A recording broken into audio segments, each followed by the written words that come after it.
You approached another woman of color to take a stance on race, knowing you had a history of blatant racism that was not even a year removed from you shooting that scene.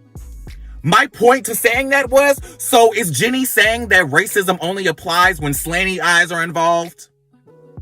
Does racism only apply when it applies to your minority group? Prime example, I was just on Twitter before I recorded this video, and somebody responded to a comment about me being upset that people were taking away from the Jennie situation and making it comparable to the Mary situation, as if those two things have anything to do with each other. Both of those women deserve repercussions and they deserve consequences for what they did. But just because Mary didn't get dragged all over the internet, or because of this, that, and the third, that doesn't make what Jennie did any less wrong. It doesn't take away from anything that she did. It's still blatantly racist. It's still the most violent and disruptive and disgusting and intentional display of racism that I have ever seen come from somebody on a Bravo show. Period. It does not make what Mary did okay. It does not make what anybody else did that did racist shit and still has a job okay. Who we need to be having a conversation with is Bravo.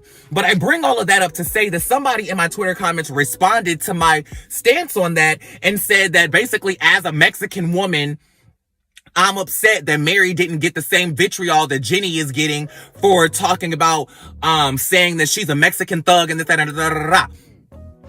To which I can understand. I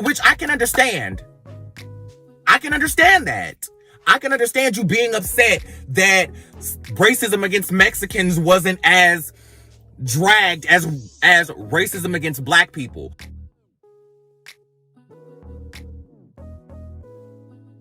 So I responded and I said, I understand where you're coming from. However, those two things are two separate situations and need to be addressed individually.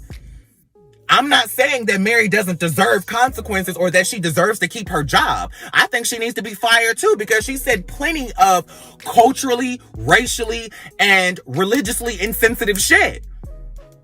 Hear me well. But what I'm not going to do is allow somebody to dismiss or distract from blatant racism being inhibited against Black people because we're not talking about your minority group. That's what I'm not gonna take. I'm not gonna ignore racism against Black people because we didn't talk about racism against another minority group enough for you. I don't think that's okay. At the end of the day, we can have an inclusive conversation, but what you're not going to do, especially not on my platform, on my channel, or anywhere else that I have visible eyes and 140 characters or more to comment back, you're not going to distract from racism from another minority group because another minority group didn't get enough attention for you. That is a crabs in a barrel mentality. That is a divisive mentality. And as people of color, we should be realizing that at the end of the day, what we need to be standing up against is racism, and Bravo continuing to allow it to happen, regardless of what minority group it is against.